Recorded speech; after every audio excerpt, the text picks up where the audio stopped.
Hey there, friends. Dan coming back to you today. If you're new here, thanks for checking us out. If you're returning, thank you for sticking with us.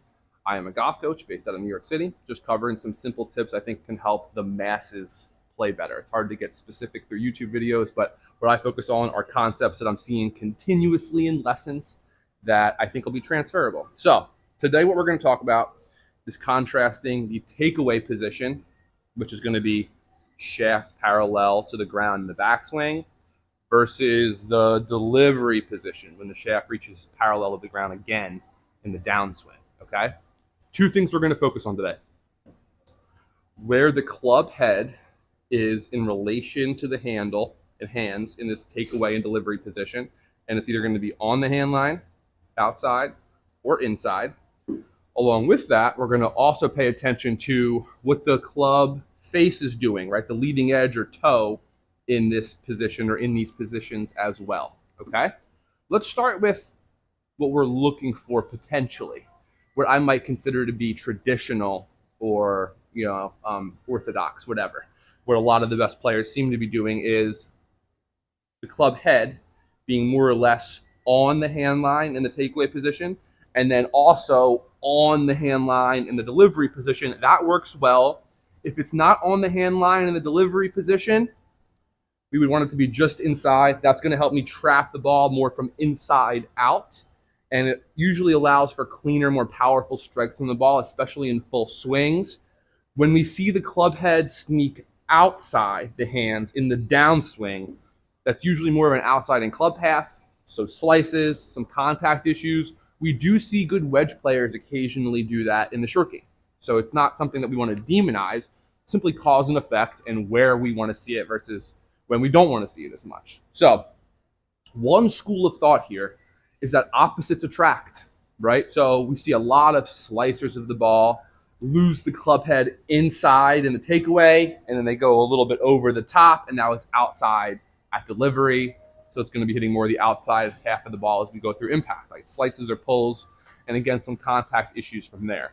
So if we're going to subscribe to the idea that opposites attract, then what we could also do is pay attention to the club head trying to stay a bit more outside the handle in the takeaway and trying to sort of reverse that loop to get it more inside the handle in the downswing. When I was a kid, we used to call them figure eight swings, right? So it'd sort of be like outside, inside, outside. If I just kept looping that, I could kind of create that figure eight, right? So definitely help some people. You might push yourself too far the other way and start hooking them, but in the meantime, you're going in a better direction probably, right? So opposites can attract from takeaway to delivery, whether it's outside to inside or inside to outside. And again, it could be out to in versus in to out with path from there, right?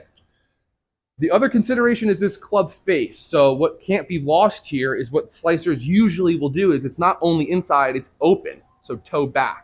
Ideally, when the club head's on the hand line in this really traditional textbook idea of the swing that we might be going for, we'd want to see the leading edge parallel with your spine angle, right?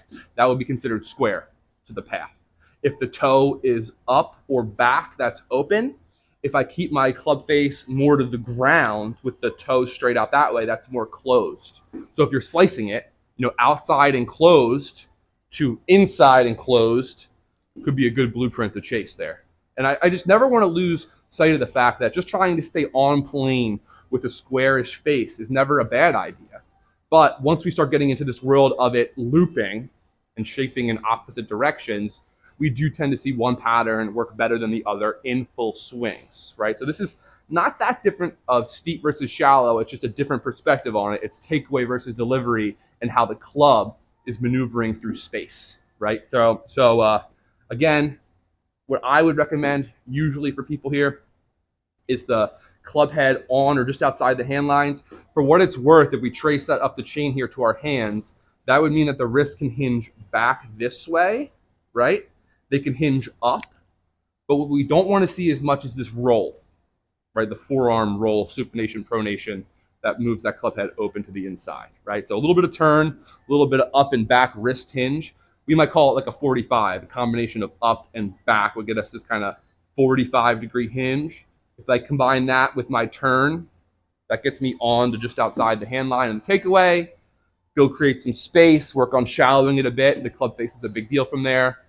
I don't want to make the video too long. There'll be other videos talking about this, obviously. But yeah, takeaway versus delivery. The club can loop when it gets off plane. So if it's going to loop it the way you want, from out to, I guess, from keeping the club outside in the takeaway to inside in the downswing. That will get you more of an inside-out path and help you shallow versus steepen in transition. All right? If you've watched this long, then you're enjoying the content, hopefully. If that's accurate, consider hitting the subscribe button for me. I'll catch you next time.